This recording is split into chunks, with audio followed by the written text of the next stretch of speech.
얼마 정도 팔렸는지도 궁금해요. 보통 억대 정도 되죠. 큰 그림 와. 말씀하셨어요. 제 등록금이 50만 원이었는데 그 50만 원을 가지고서 전시를 했거든요. 목숨 같은 거예요. 대부분 이제 작가들은 이제 그 가족들이 와서 축하도 하고 그러잖아요. 네. 근데 저는 그렇게 할 수가 없었어요.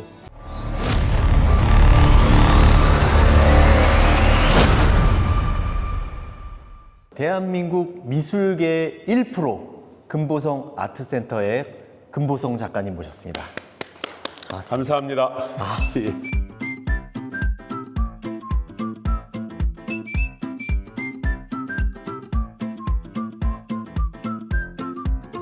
저희 아트센터에 전시된 작품들이 작가님 작품은 아니죠 지금? 네네. 어떤 작품이죠?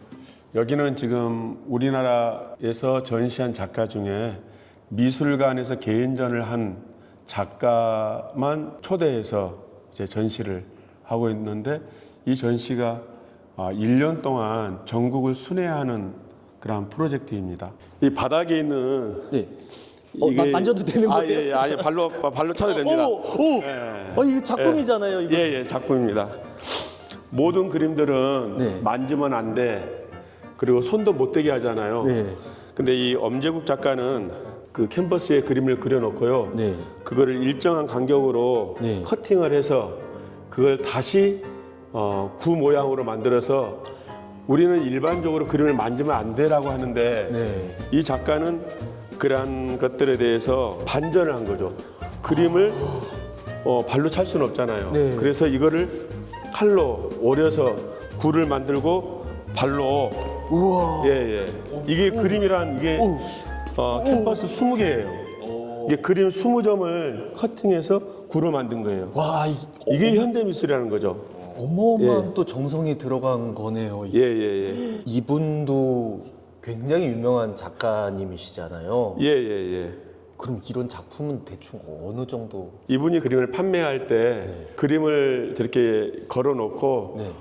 저 그림이 얼마인지 모르지만은 사고 싶어하는 마음이 있을 거잖아요. 내 네. 주머니 얼마, 네. 10,000원이든 10만 원이든. 네. 그러면은 이제 그분이 할 때는 10만 원어치 칼질로 오려 가지고 오, 정말요? 전자 저울에다가 무게로 달아놓고 그걸 팔아요. 우와. 이게 정육점에서 그 소고기 살 때 그렇게 하잖아요. 네. 그분이 옛날에 직업이 정육점을 했었대요. 오. 근데 우리 생각에는 그림이라고 하는 것은 이게 얼마 그렇게 하잖아요. 네. 근데 이게 뭐 100만 원이다 그러면은 100만 원이 있을 수도 있고 없을 수도 있잖아요. 네. 나한테 10만 원만 10만 원어치 잘라서 이렇게 파는 거죠. 무게에 따라서. 이게 생각이나 그런 것들이 전혀 다른 거죠. 이게 기존에 해왔던 방식이 아니라 새로운 방식으로 사람들과 접근하고 그런다고 해서 이 기퉁이를 찢었다고 해서 이게 그분 끈이 아닌 게 아니잖아요. 네. 그분의 영혼이 담겨 있으니까 어느 한쪽 기퉁이를 잘라도 다 그분의 어떤 그림이기 때문에 다만 그것이 크다 작다의 그러한 그 역할만 다르지 질량은 같다라고 봐요. 와, 그런 또 철학적인 의미가 이렇게 담겨 있는 거였군요. 예. 와, 다시 제자리다 놔야지. 그림이라는 것이 이렇게 재미있을 수가 있어요. 왜냐하면 엄숙하고 경건하고 그러한 것들을 떠나서 이게 뭐야? 이게 바닥에 이게 조형물이야라고 하는데 작가 의도는 모든 사람을 아우르는 거죠. 모든 사람. 여기 이명호 작가는 사진 작가거든요. 제가 생각하기에는 우리나라 근대 현대 막론하고 최고의 작가다. 왜냐하면 최고의 작가는 가격이 비싼 작가가 최고의 작가가 아니라 전 세계 미술관에 누구의 작품을 가장 많이 소장하느냐. 그래서 이명호 작가는 우리나라만이 아니라 전 세계 미술관에서 가장 많이 소장하는 작가 중에 한 사람. 저희가 진짜 좀 작품 문외한이 보기에는 그냥 이제 택배 박스를 이제 해변에다 올려놓고 찍은 그림 같은 사진 같은데. 사실은 사이즈는요. 보통 이 캠퍼스 사이즈가 30m, 50m 정도. 그래서 작업하는 이제 사진을 보면은 크레인 있잖아요. 네. 50m 이렇게 뒤에서 이렇게 떠받치고 있는 거죠. 예, 보기는 지금 작은 건데. 아, 그러면 뭐 사람이 한 요 정도 예. 혹시 제가 이미지가 인터넷으로 네. 잠깐만요. 실제 이제 뒷 배경은 네. 지금 이 안에 나무가 있고 그 찍은 거고, 실제 이제 이 주변 천 있잖아요. 천 자체가 30m, 50m 이상의 높이에요, 이게. 이렇게 보면은 그냥 나무인데 네. 딱 사람이 들어가면은 와. 이렇게 큰 작업입니다. 예. 제가 작품만 봤을 때는 전혀 상상을 못 했었는데 관장님 말씀 들으면서 보니까 와, 소름이 이렇게 또 좋은 작품들 소개를 좀 해주셨는데 이제 관장님 작품 세계로 한번 앉아서 들어가 보도록 하겠습니다. 네.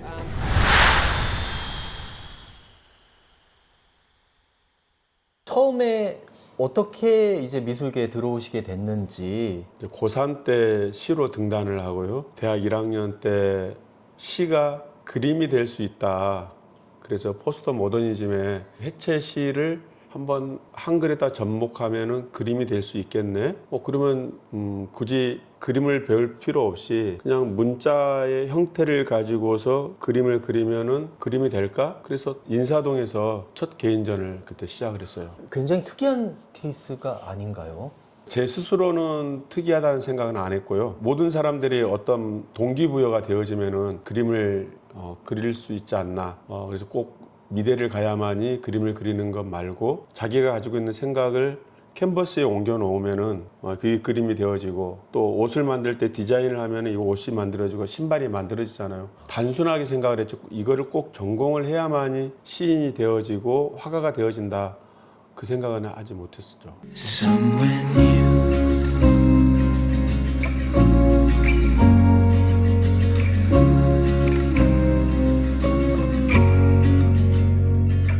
We watch the sky fade into the 85년에 그림을 시작했는데 한 만 40년 한글을 이제 계속 그리다 보니까 한글이라고 하는 것은 회화 속에 들어갈 수 없는, 야, 한글은 누구나 다 그릴 수가 있고 누구나 대한민국의 그 유치원 때부터 한글을 배우기 시작하는데 이걸 가지고 무슨 그림이라 하느냐, 이건 아니다.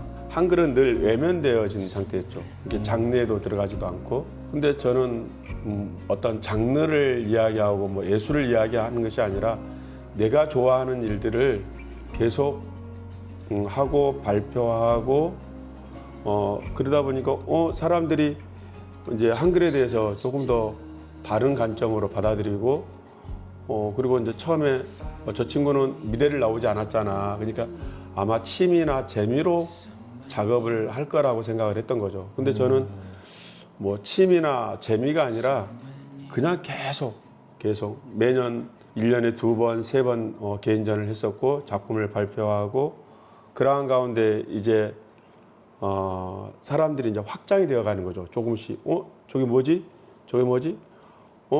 한글로 그림을 그리네. 이게 한글을 쓰는 사람들도 언젠가는 내 그림을 살 수 있겠구나. 다수의 사람들이 이걸 한글을 내가 사야 되는가? 그런 생각을 했는데 언제부턴가 한 사람 한 사람 고객들이 만들어지고 한글의 어떤 깊은 의미와 그런 자존감들을 찾게 된 거죠. 최근에서야 뭐 한류 열풍이 불고 막 사람들이, 외국 사람들이 한글에 대한 관심이 높아지면서 막 의류나 뭐 이런 거에 한글을 많이 썼는데, 관장님이 시작하셨을 때만 해도 사실 그런 분위기는 전혀 아니었잖아요. 그렇죠. 작업을 하시면서도 이게 맞나라는 생각이 많이 드셨을 것 같은데. 그러한 생각 자체는 할 수 없었어요. 왜냐하면은 그림을 전공했다라고 생각하면은 방향 전환을 할 수 있었겠죠. 문자나 기호가 아닌 인물이나 풍경이나 이러한 걸로 이제 바뀔 수가 있는데, 처음부터 한글만 해야겠다라고 생각을 했기 때문에 그 이상의 어떤 뭐 이것이 어려운 일이다, 아니면 뭐 판매가 된다, 아니면 인기가 있다 없다, 그거하고는 전혀 별개의 문제로 이것도 어느 정도로 시간이 지나면은 내 어떤 영역이 커지지 않을까. 그렇게 생각한다고 하면은 다른 사람들이 하지 않은 길을 가는 것이 저에게는 더 그 의미 있는 일이 되지 않을까 그렇게 생각되어집니다. 이런 질문을 드려도 괜찮을지 모르겠지만 사실 내 작품 중에 가장 비싸게 팔린 작품이 있다면 얼마 정도에 팔렸는지 궁금해요. 경매에서 하는 것들 이제 보통 억대 정도 되죠. 예, 기본적으로 정도 되고 모든 그림이 어기면은 어디 뭐 해외 여행에서 해변가에 있겠지만 모든 그림이 그렇게 되어진 건 아니고요. 한 장 한 장씩 그렇게 나가는 것들이 많이 있죠.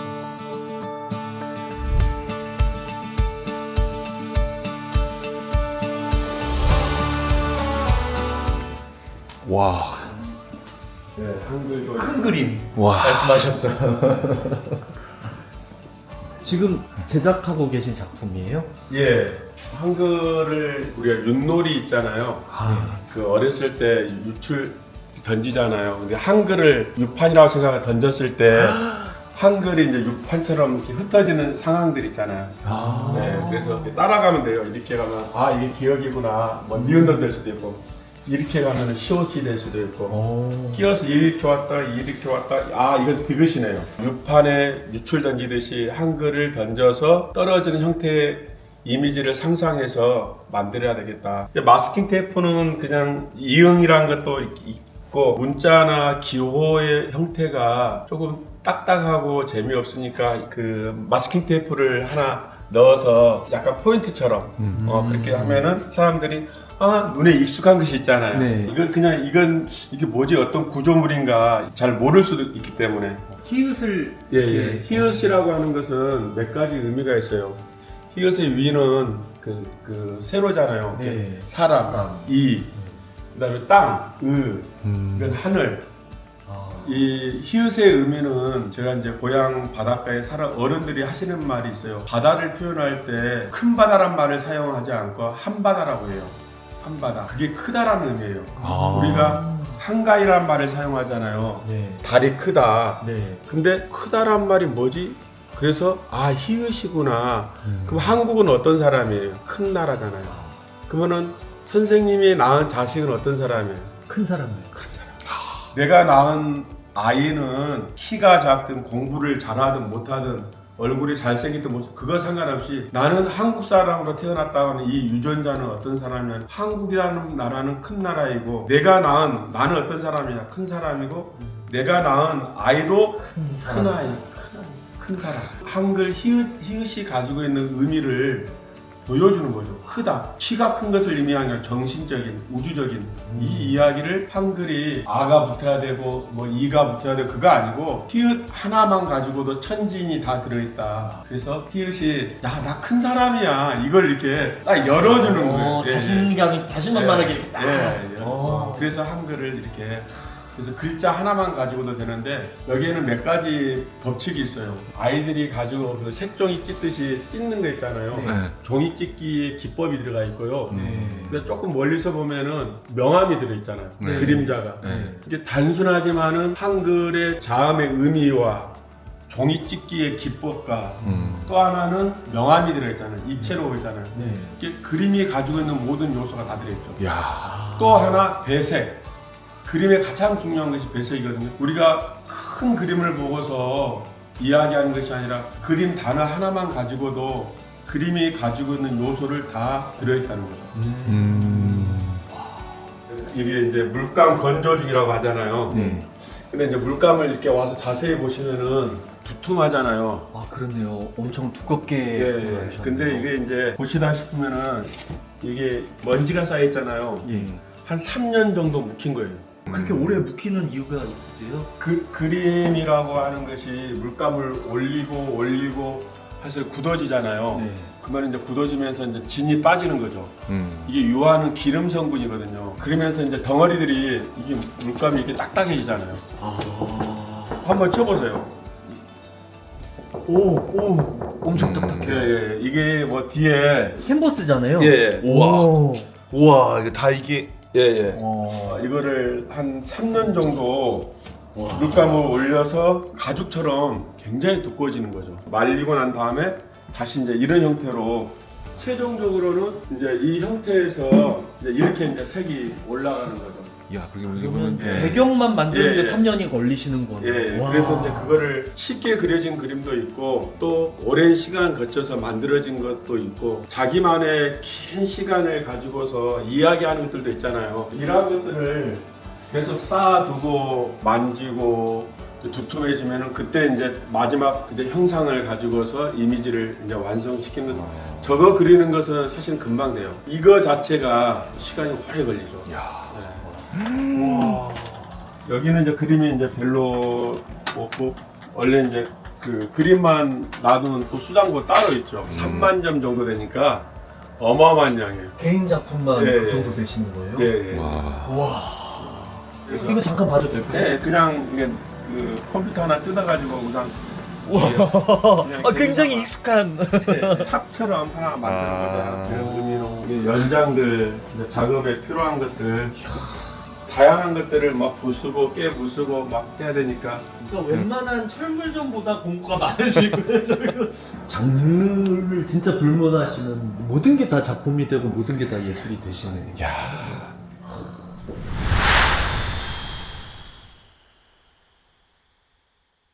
이제 85년도 당시에는 대부분 이제 제가 어리잖아요. 그러니까 전시장에 사실은 전시를 해주지는 않아요. 그래서 이제 대관이라고 하는 건데 그때 당시 제 등록금이 50만 원이었는데 그 50만 원을 가지고서 이제 그 갤러리 문을 두드려서 전시를 했거든요. 등록금을 안 내고. 예, 등록금을. 그러니까 저한테는 사실은 목숨 같은 거예요. 목숨 같은 거고, 그리고 제가 이제 그림을 전공하지 않았기 때문에 그림을 그린다라고 하거나 아니면 전시를 한다고 하면은 다 비웃거나, 그렇죠. 그건 쓸데없는 짓 한다. 그렇게 이제 이야기할 수 있어요. 근데 저는 저한테 그때 당시에 어렸지만은 스스로에게, 그리고 그림이 당연히 안 팔리잖아요. 그러면은 이제 그때 당시에 이제 몸 건강하잖아요. 그러면 이제 노가다 가야죠. 노가다 가서 이제 뭐 벽돌도 재야 되고 그래서 또 한 달 또 벌어서 또 학비 내야 되고. 근데 그게 한 번으로 끝난 게 아니라 매번 전시 때마다 물감도 사야 되고 또 캠퍼스도 사야 되잖아요. 근데 그때 당시에 저한테는 다 그 쉽게 접근하기 어려운 것들이 있어요. 요즘에는 이제 자연스러운데 그때 당시에 이제 오프닝 같은 것들이 있어요. 그 식당에 가서 다 하는데 그런 모든 비용을 작가가 내야 되잖아요.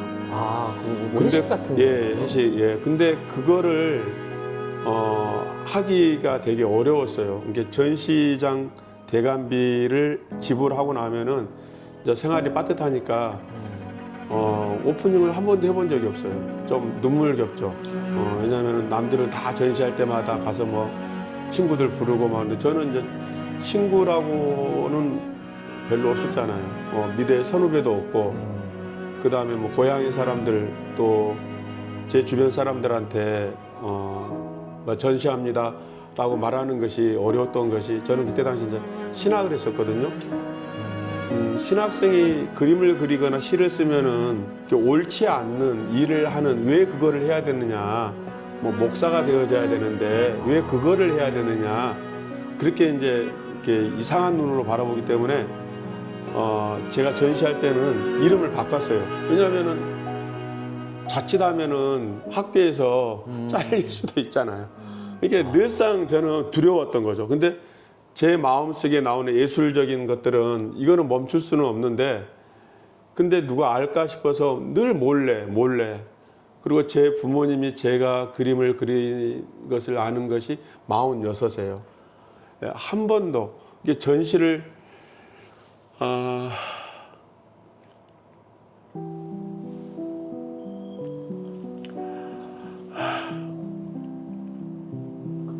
46될 때까지 화가 생활을 하신다는 걸 아예 모르셨던 거예요? 예. 이게 대부분 이제 작가들은 이제 그 가족들이 와서 축하도 하고 그러잖아요. 네. 근데 저는 그렇게 할 수가 없었어요. 그래서 제가 좋아하는 거잖아요. 그리고 뭐 누가 그 하라고 한 것도 아니고, 제가 그냥 제가 선 자리에서 그림 그리고 또 그림을 팔리면 또 팔린 대로 또 살고 그게 훨씬 저한테는 값진 것이지 아는 사람을 불러서 뭐 그림을 그린다 아니면 그림을 또 판매하는 것 자체를 생각해 본 적이 없죠. 그래서 조금 좀 버거울 때도 있었는데 그래도 이제 최근에 이제 이렇게 지내고 나니까 또 부모님도 잘했다라고 이야기해 아니, 주셔서 당연히 지금은 잘했다고 하시죠. 이 아니요, 센터를 아니요. 가지고 네. 계신데. 아니.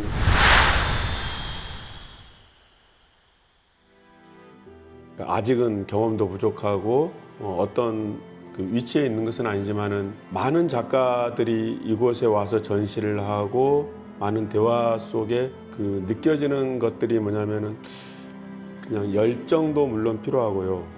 근데 행복했으면 좋겠다는 생각이에요. 그 누가 이렇게 등 떠밀려 가지고 작가가 되어지거나 등 떠밀려 가지고 어떤 일을 하는 게 아니거든요. 시작은 내가 시작했고 결과도 내가 책임을 져야 되잖아요.